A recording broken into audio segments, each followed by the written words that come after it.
Boa noite, irmãos. De fato, é preciso trabalharmos bem a questão da fé e da razão, especialmente diante desse texto que eu trago hoje à noite para compartilhar com a igreja. Um texto onde precisamos ter um olhar de fé para conseguirmos entendê-lo. Eu queria convidar você a abrir a sua Bíblia e, se possível, mantê-la aberta no livro de Apocalipse, o livro do Apocalipse de João, no capítulo 12. Eu vou ler, você por favor acompanhe, dos versos 1 a 12, Apocalipse 12, versos 1 a 12.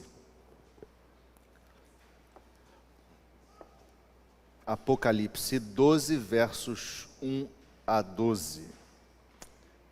Diz assim o texto: Viu-se grande sinal no céu, a saber, uma mulher vestida do sol com a lua debaixo dos pés e uma coroa de 12 estrelas na cabeça, que, achando-se grávida, grita com as dores de parto, sofrendo tormentos para dar à luz. Viu-se também outro sinal no céu, e eis um dragão grande, vermelho, com 7 cabeças, 10 chifres, e nas cabeças 7 diademas. A sua cauda arrastava a terça parte das estrelas do céu, as quais lançou para a terra. E o dragão se deteve em frente da mulher que estava para dar à luz, a fim de lhe devorar o filho quando nascesse. Nasceu-lhe, pois, um filho varão, que há de reger todas as nações com cetro de ferro. E o seu filho foi arrebatado para Deus até ao seu trono. A mulher, porém, fugiu para o deserto, onde lhe havia Deus preparado lugar para que nele a sustentem durante 1260 dias. Houve peleja no céu. Miguel e seus anjos pelejaram contra o dragão. Também pelejaram o dragão e seus anjos. Todavia não prevaleceram, nem mais se achou no céu o lugar deles. E foi expulso o grande dragão, a antiga serpente, que se chama Diabo e Satanás, o sedutor de todo o mundo. Sim, foi atirado para a terra, e com ele os seus anjos.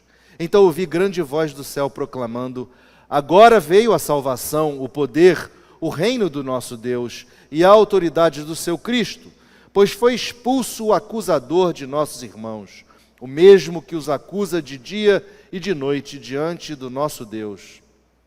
Eles, pois, o venceram por causa do sangue do Cordeiro e por causa da palavra do testemunho que deram, e mesmo em face da morte, não amaram a própria vida. Por isso, festejai, ó céus, e vós, os que neles habitais. Ai da terra e do mar, pois o diabo desceu até vós, cheio de grande cólera, sabendo que pouco tempo lhe resta. Palavra do Senhor até aqui. Vamos orar mais uma vez, irmãos. Ó Deus querido, nós te louvamos nessa noite e queremos diante de ti reconhecer a necessidade que temos da intermediação do teu Espírito Santo neste momento onde estudamos a tua palavra, num texto tão simbólico, tão difícil de interpretação. Que o Senhor possa falar aos nossos corações, que o Senhor possa trazer a clareza às nossas mentes, e que, Senhor, possamos sair daqui edificados com a tua palavra, movidos por ela e certos de que o Senhor agirá nas nossas vidas. Nós queremos pedir assim, no poderoso nome de Jesus Cristo. Amém. Meus irmãos, eu preparei hoje à noite uma palavra e eu preciso muito da sua atenção. E eu vou dividir a palavra em 2 partes. Uma parte onde a gente vai procurar entender as diferentes perspectivas desse texto. E uma segunda parte onde a gente vai aplicar, de fato, o que está na essência do texto. Vocês devem saber que o livro de Apocalipse é o livro mais difícil de interpretar da Bíblia. Dos 66 livros do cânon, o Apocalipse é o mais complicado. E ele é complicado por uma série de razões, porque ele é cheio de números, cheio de símbolos, cheio de uma perspectiva difícil muitas vezes até da gente vislumbrar, visualizar. O livro foi escrito pelo apóstolo João e há uma certa concordância de que tenha sido ele mesmo que escreveu, o mesmo autor do Evangelho e das epístolas, das 3 epístolas de João, mas há uma concordância que isso tenha acontecido no finalzinho do 1º século, por volta do ano 96.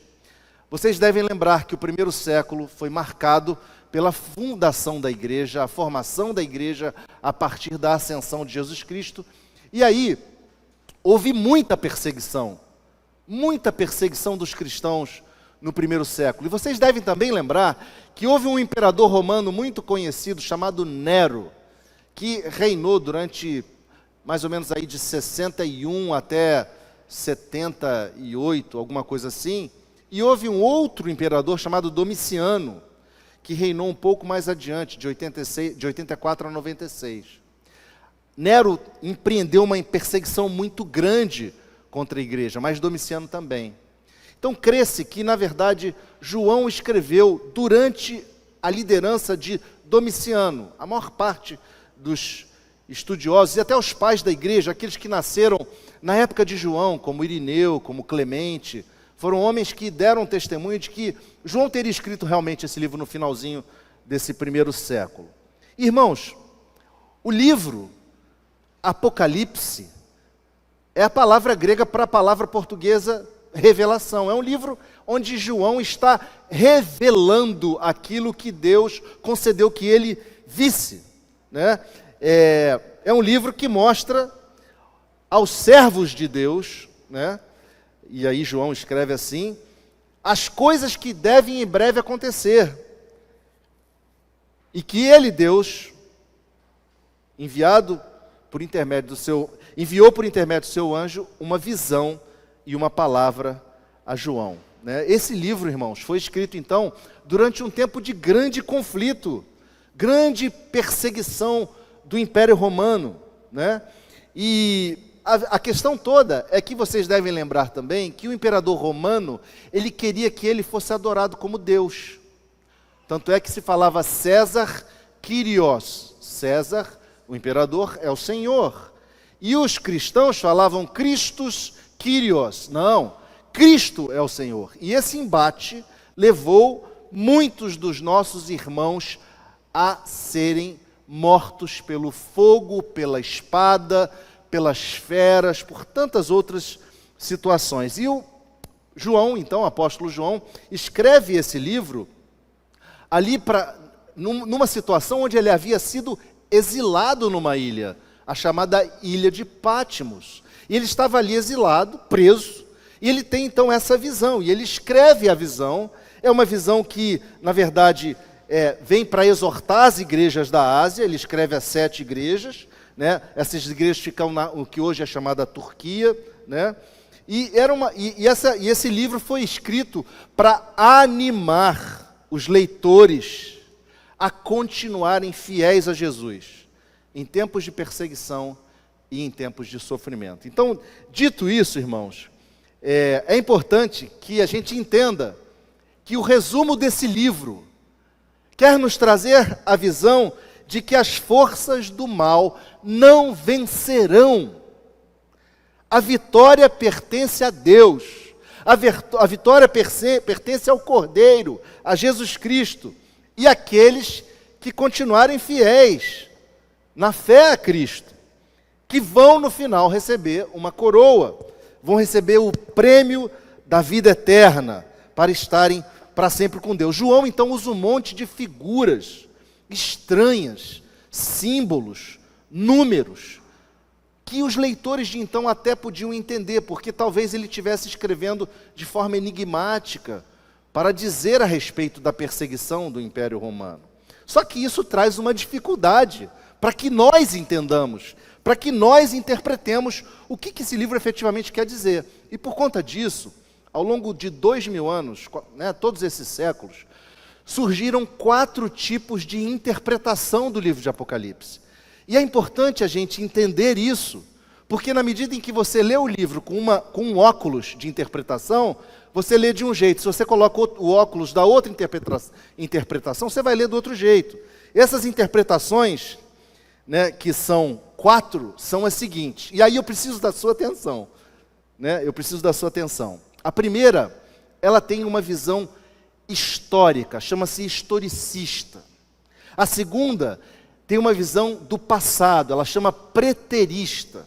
A terceira tem uma visão de futuro, ela chama futurista. E a quarta tem uma visão idealista, ela olha a coisa de uma perspectiva completa, como se fosse uma comparação com a realidade. Tá?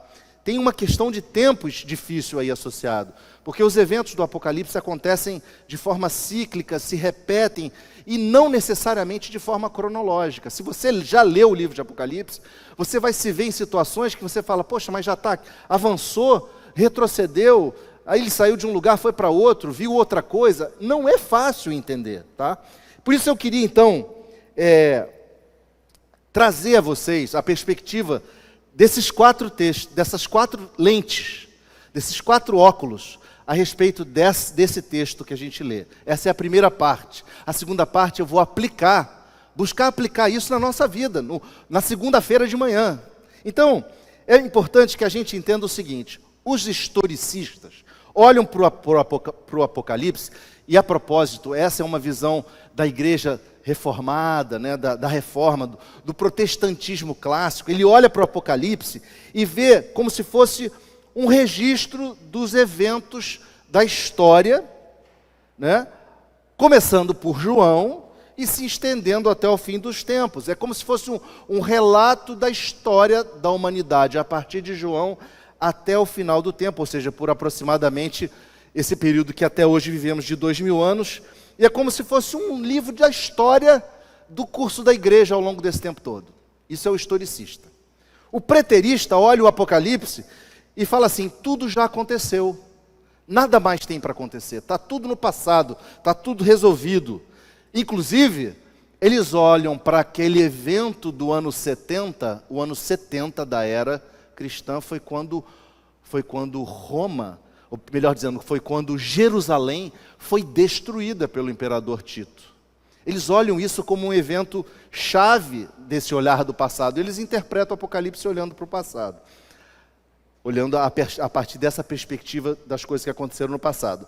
A futurista vê as coisas da perspectiva do João para frente, né? Acredita, por exemplo, que a maioria das profecias não aconteceram. Tudo a partir do capítulo 3 de Apocalipse é futuro.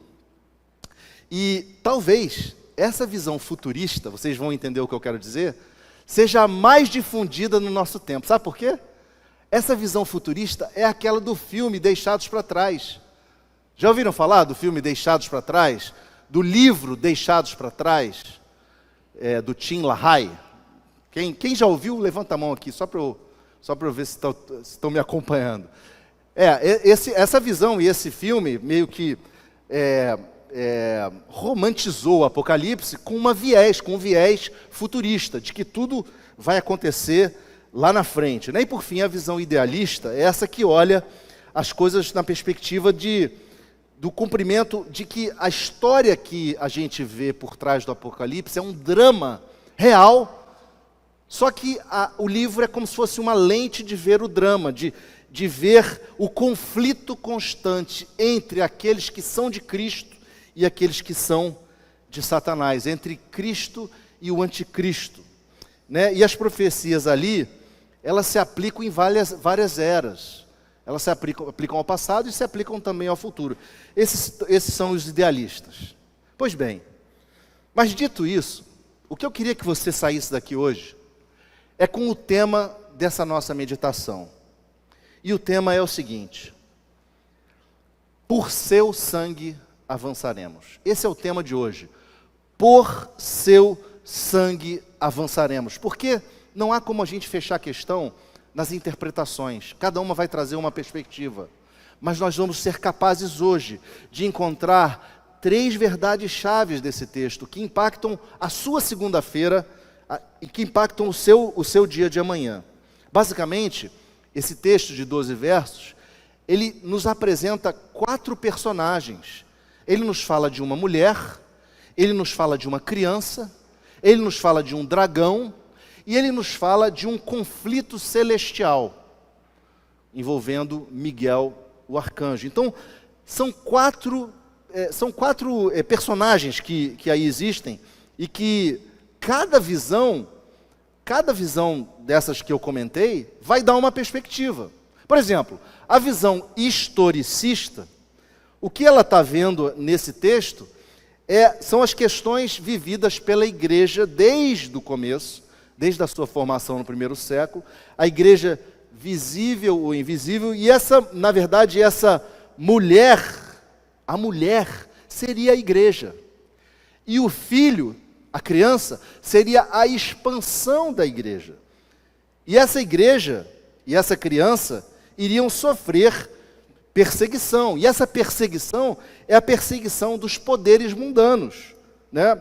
Que sem dúvida nenhuma eram movidas por um personagem que é Satanás. Porque o verso 9 nos diz que o dragão é a serpente Satanás. Mas essa visão mostra que, por exemplo, a historicista, que o fato do dragão ter varrido 1/3 das estrelas,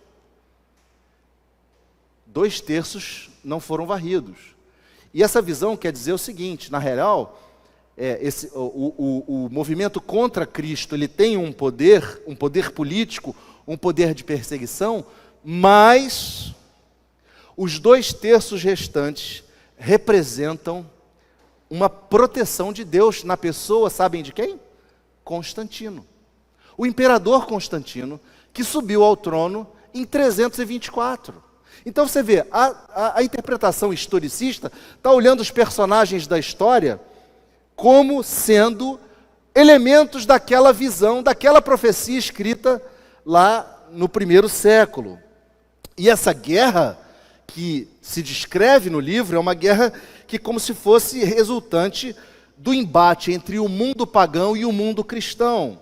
Até porque, no ano de 361, surge um imperador muito mau, chamado Juliano o Apóstata, que persegue os cristãos logo depois de Constantino, e ele dura 5 anos no poder, mas ele dura e maltrata os cristãos, e ele depois é afastado, ele é morto, e o paganismo tem de novo uma queda, e de novo sobem imperadores favoráveis ao cristianismo. Veja que a visão historicista está olhando os eventos como se fossem os eventos da nossa história.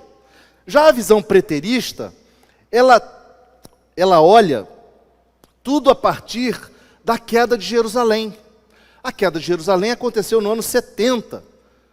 Né? Aconteceu no ano 70. E a mulher, então, a mulher do livro, do texto lido, essa mulher seria o remanescente fiel dos israelitas. Aqueles do Antigo Testamento, que estavam vivos no primeiro século e que foram, sim, aqueles que deram origem à criança. Né?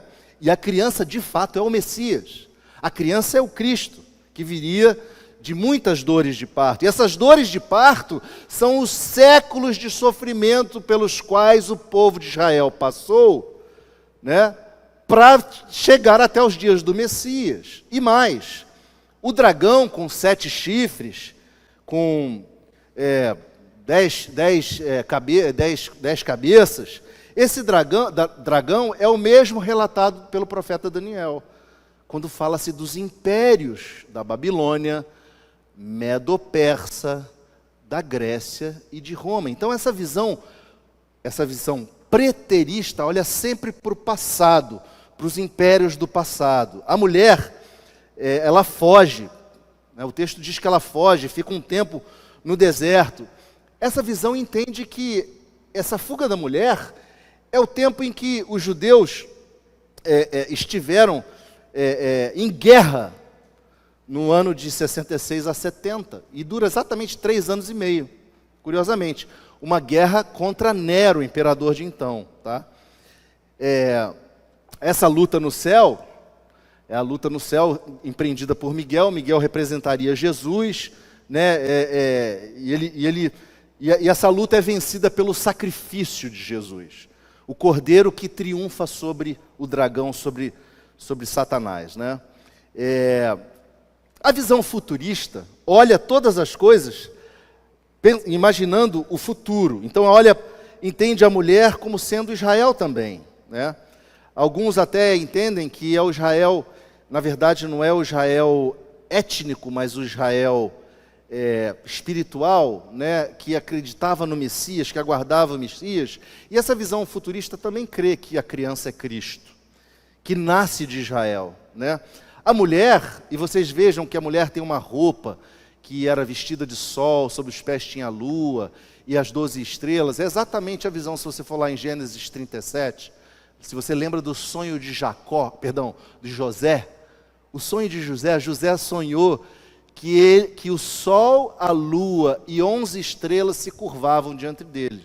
Então, quando João escreve isso aqui, ele faz uma alusão, segundo essa visão, ao povo judeu, ao povo de Israel, aos descendentes de Jacó. Cristo é a criança, Cristo é aquele que governa com cetro, é aquele do Salmo 2, verso 9. O dragão, de fato, é Satanás, como o verso 9 já diz, né? E esses 10 chifres são reinos futuros, que vão subir, como se fosse um novo império romano que viria a surgir. Essa é a visão futurista. É como se um novo império romano viesse a surgir. E aquela cena do dragão arrastando 1/3 do céu, é de fato a cena de Satanás caindo do céu e levando com ele 1/3 dos anjos. Ou seja, é nesse momento em que se forma a horda dos anjos maus juntos de Satanás. E a tentativa do dragão de devorar a criança é aquela de Herodes, quando Jesus nasceu, e houve perseguição, ele queria matar as crianças, lembra? Herodes queria matar as crianças recém-nascidas, lá em Belém. Essa é dada como essa perseguição, ainda que seja uma visão futurista, ela olha para esse fato como sendo esse evento. E a mulher fugindo para o deserto, né, é exatamente o povo judeu fugindo no futuro de um suposto anticristo. Então você deve estar pensando, poxa, mas para que tanto detalhe, para que tanta visão diferente, né? Faltou dizer a visão idealista, né, que olha de fato a mulher como sendo Israel, né, a criança como sendo Cristo, né, e olha o dragão como sendo Satanás também, mas aí olha os chifres como uma autoridade política, militar, os diademas também como autoridade política, né, e mostra também que Satanás é lançado do céu para afetar a terra, né, quando Cristo então triunfou dele na cruz, quando Cristo morre e ressuscita. E de fato, aquela luta de Miguel no céu é uma luta da vitória de Cristo sobre o poder do mal, né? Mas aí você pergunta, então, qual dessas interpretações é a correta? Eu não sei dizer. Não existe essa resposta. Porque cada uma tem uma perspectiva de olhar. E aí a grande questão é que nós temos que olhar e ler os textos de Apocalipse com uma percepção do nosso momento e olhando todas as referências que ele traz. É uma interpretação, é um trabalho difícil. Mas, sinceramente, todas essas visões apresentam um grau de plausibilidade, eles apresentam evidências para justificarem suas visões. Mas o ponto é que a minha palavra para você e para mim hoje, nesse dia de hoje, é que nós precisamos extrair desse texto os fatos mais objetivos. Na realidade, são muitos caminhos de interpretação, mas amanhã é segunda-feira. E aí você vai encarar uma situação e o que tem a ver se o sujeito leu com perspectiva histórica, preterista, futurista, idealista? O que tem isso a ver? Como é que eu respondo ao meu problema de amanhã? Meus irmãos, é óbvio para você e para mim que nós vivemos num mundo em confusão. É guerra entre nações, guerra de ideologia, guerra entre as empresas, epidemia, degradação ambiental, disputa pela dominação tecnológica. A segunda-feira é um mundo conturbado. Nós precisamos entender, ao ler Apocalipse, que existe uma história por detrás da história. No dia a dia, nós vemos a história se desenrolando diante dos nossos olhos. Mas nós não podemos perder de vista o fato de que existe uma outra realidade que nós não enxergamos com esses olhos. Nós devemos olhar para os textos de Apocalipse e para esse texto em particular e ter em mente que o objetivo é nos exortar diante das dificuldades da vida cristã que cada um de nós vai enfrentar, sabendo que existe uma história por trás da história. E eu queria então destacar de forma bem objetiva 3 verdades que brotam desse texto. A primeira delas é a seguinte: o diabo é o sedutor de todo mundo. Está escrito. O diabo é o sedutor de todo mundo. Está escrito. Meu irmão, minha irmã, não se engane. Há uma realidade espiritual por detrás da história. O mundo segue uma trajetória que a gente diz na teologia, teorreferente. Ou ele vai para perto de Cristo, ou ele vai para longe de Cristo. Tudo na história é religioso. Ou vai para Cristo, ou vai para longe de Cristo. O diabo não é uma invenção. A tentação de Jesus no deserto aconteceu. Jesus nos diz nos evangelhos que existe de fato um fogo eterno preparado para o diabo e para os seus anjos. Meus irmãos, é só a gente abrir o jornal segunda-feira. O grau de depravação da humanidade. Tem um arquiteto milenar que sabe tudo sobre o ser humano, que sabe onde o ser humano tropeça, que é, na verdade, o grande pai da mentira. Desde o princípio sabe como nos enganar, sabe identificar o nosso ponto fraco. E ele é mentiroso desde o início. Lembrem quando Jesus estava debatendo com os fariseus e escribas, e eles estavam testando Jesus, e Jesus vira para eles e diz uma palavra dura, fala assim: vocês são do diabo, o diabo é o vosso pai, e vocês querem satisfazer o desejo do diabo. Ele foi homicida desde o princípio e jamais se firmou na verdade, porque nele não há verdade. Quando ele profere mentira, fala do que lhe é próprio, porque é mentiroso e o pai da mentira. Meus irmãos, o apóstolo João, ele escreve na sua primeira epístola que a mentira é o espírito do anticristo. Veja, 1 João, no capítulo 2, verso 22, quem é o mentiroso? Olha a pergunta dele. Quem é o mentiroso, senão aquele que nega que Jesus é o Cristo? É muito sério. Você pergunta para o seu colega do trabalho: vem cá, você crê que Jesus é o Cristo? Ele vai dizer assim: eu não creio. Não existe nenhuma evidência sobre isso. Jamais crerei nisso. Meus irmãos, o espírito que está nessa fala é o espírito da mentira, é o espírito do anticristo. Quando nós olhamos para todos os lados, nós vemos os sinais daquele que veio matar, roubar e destruir. É o tempo todo.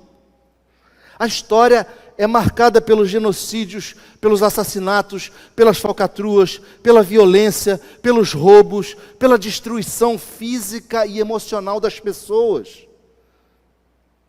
Veja, há também uma parcela importante, que é a nossa contribuição de seres que caíram, seres que viraram as costas para Deus, lá no começo, através dos nossos primeiros pais, fomos afetados pelo pecado, viramos as costas para Deus, e Jesus lá no Evangelho de Marcos, hoje foi lido pela manhã, nos esclarece muito bem essa situação nossa.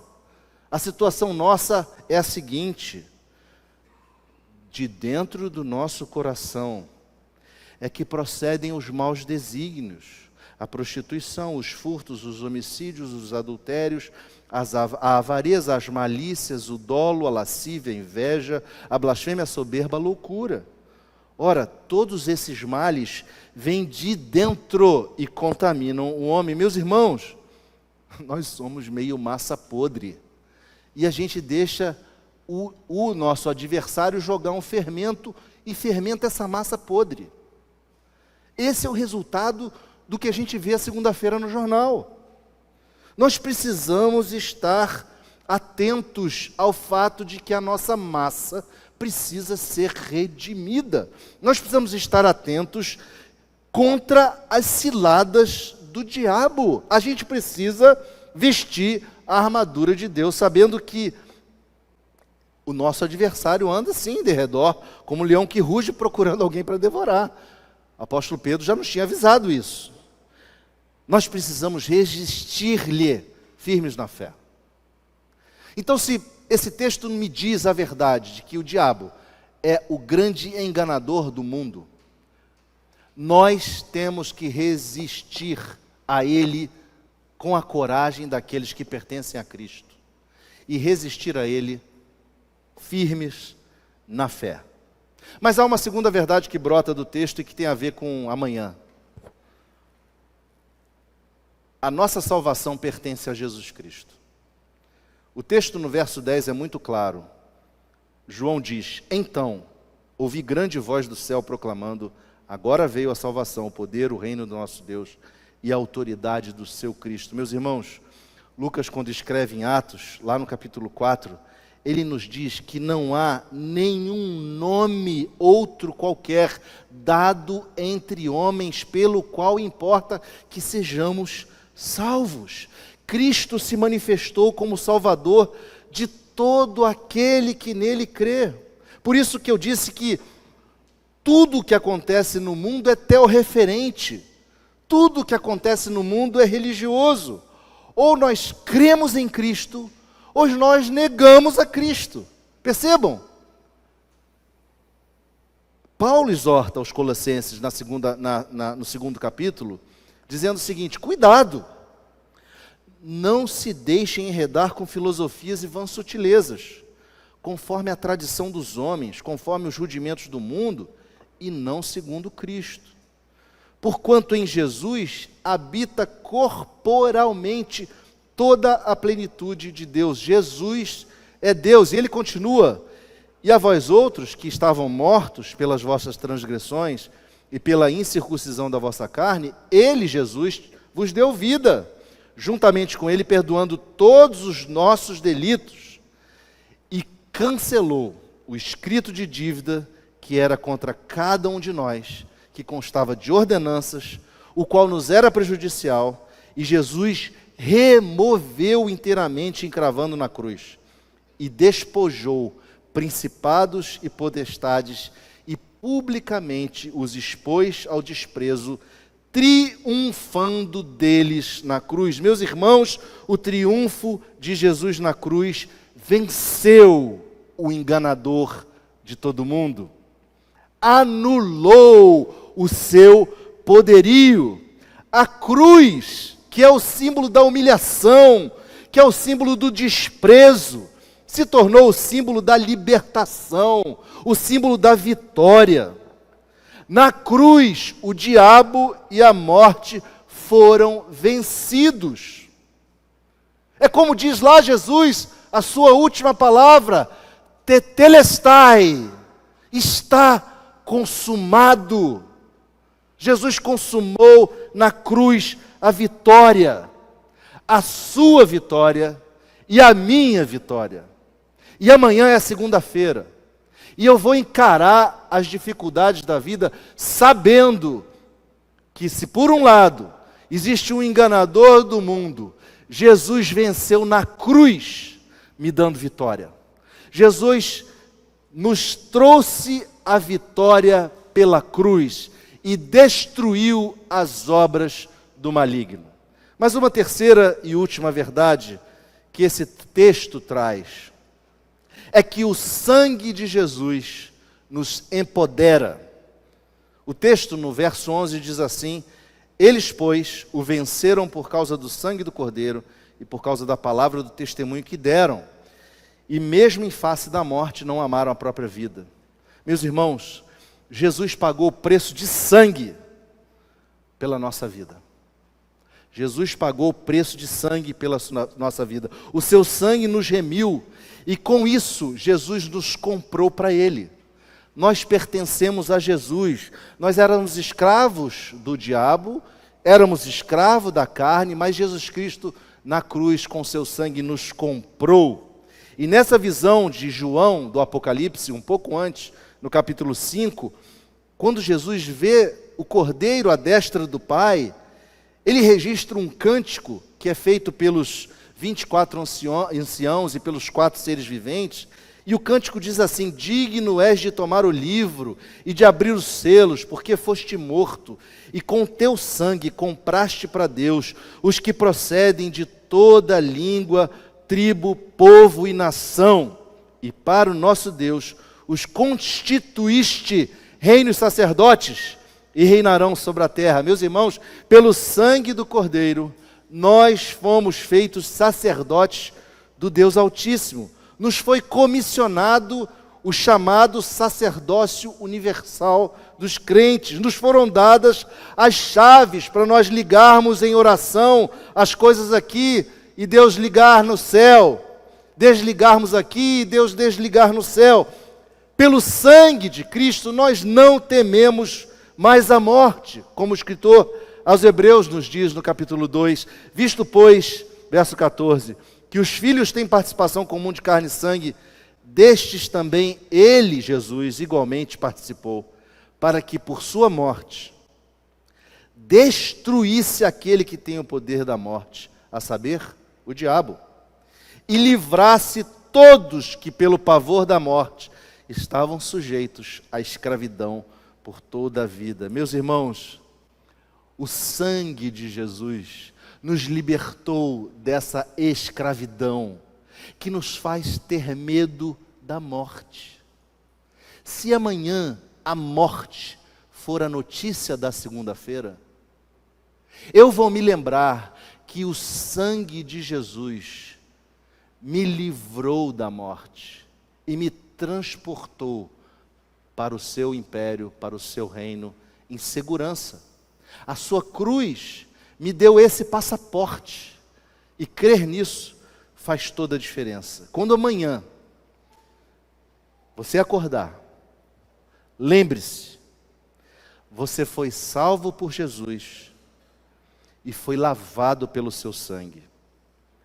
E assim, com este empoderamento, para usar a palavra da época, você será capaz de enfrentar os dardos inflamados do maligno. Eu vou repetir, e eu encerro aqui. Quando amanhecer amanhã, lembre-se que você foi salvo por Jesus, que você foi lavado pelo seu sangue, e assim empoderado para enfrentar os dardos inflamados do maligno. Conquanto não tenhamos clareza sobre todos os detalhes do texto de Apocalipse, essa é a verdade que esse capítulo 12 vem nos trazer. Pelo sangue dele, nós somos sarados. Pelas feridas dele nós somos sarados. Pelo sangue dele nós somos comprados. E nós não temos que temer a morte, nem o diabo, nem o anticristo, nem ninguém. Amém?